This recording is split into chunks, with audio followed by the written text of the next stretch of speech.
ఎండాకాలం వచ్చిందంటే ప్రతి ఇంట్లో ఎదురయ్యే ప్రధాన సమస్య తెచ్చుకున్న కూరగాయలు, పాలు, పెరుగు త్వరగా పాడైపోవడం. వేసవిలో అధిక ఉష్ణోగ్రతల కారణంగా పాలు, పెరుగులోని బ్యాక్టీరియా వేగంగా వృద్ధి చెంది అవి త్వరగా పాడైపోయే అవకాశం ఉంటుంది. కానీ మనం కొన్ని చిట్కాలను పాటించడం ద్వారా పాలను ఎక్కువ సమయం తాజాగా ఉంచుకోవచ్చు. సరైన టైంలో మరిగించడం.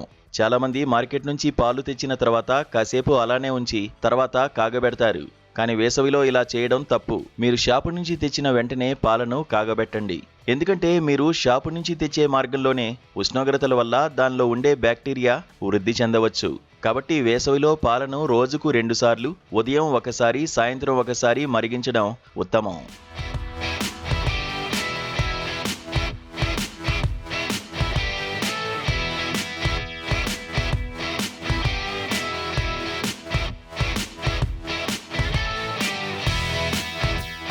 పాలను ఫ్రిడ్జ్లో పెట్టిన తర్వాత మళ్ళీ తీసి పెట్టడం చేయరాదు.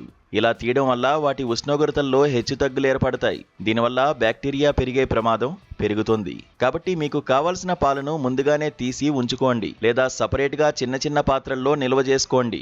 సమ్మర్లో ఈ టిప్స్ ఫాలో అవడం ద్వారా మీరు ఎక్కువ సమయం పాలను తాజాగా ఉంచుకోవచ్చు. కొన్నిసార్లు మరిగించే పాత్ర సరిగ్గా లేకపోయినా పాలు విరిగిపోతాయి. కాబట్టి పాలను మరిగించే ముందు పాత్ర శుభ్రంగా కడగండి. అలానే మరిగించిన పాలను నిల్వ చేయడానికి శుభ్రమైన పొడి పాత్రలను ఉపయోగించండి. పాత్రల్లో మిగిలి ఉన్న కొద్దిపాటి పాలు లేదా తేమైనా బ్యాక్టీరియా వృద్ధిని పెంచుతుంది. అలాగే పాలను మరిగించేందుకు ఎప్పుడూ స్టెయిన్లెస్ స్టీల్ పాత్రలనే వాడండి. ఎందుకంటే వాటిని శుభ్రపరచడం, నిర్వహించడం సులభం. అంతేకాకుండా పాలు చల్లారిన వెంటనే వాటిని తప్పకుండా ఫ్రిడ్జ్లో పెట్టండి. ఫ్రిడ్జ్లో నిల్వ చేయండి. పాలు గది ఉష్ణోగ్రతకు చల్లారిన తర్వాత వాటిని ఫ్రిడ్జ్లో పెట్టడం చాలా ముఖ్యం.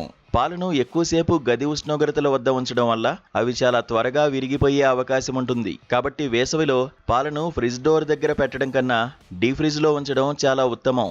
ఎందుకంటే తరచూ మనం డోర్ తీస్తూ ఉంటాం. దీనివల్ల ఉష్ణోగ్రత హెచ్చుతగ్గులకు లోనవుతుంది. ఈ కారణంగా పాలు విరిగిపోయే ప్రమాదం ఉంటుంది. బేకింగ్ సోడాను ఉపయోగించండి. పాలు విరిగిపోకుండా ఉండాలంటే మీకు బేకింగ్ సోడా చాలా బాగా ఉపయోగపడుతుంది. పాలలో చిటికెడు బేకింగ్ సోడా కలపడం వల్ల ఆమ్లత్వాన్ని తటస్థీకరించి పాల నిల్వ కాలాన్ని కొద్దిగా పొడిగించవచ్చు.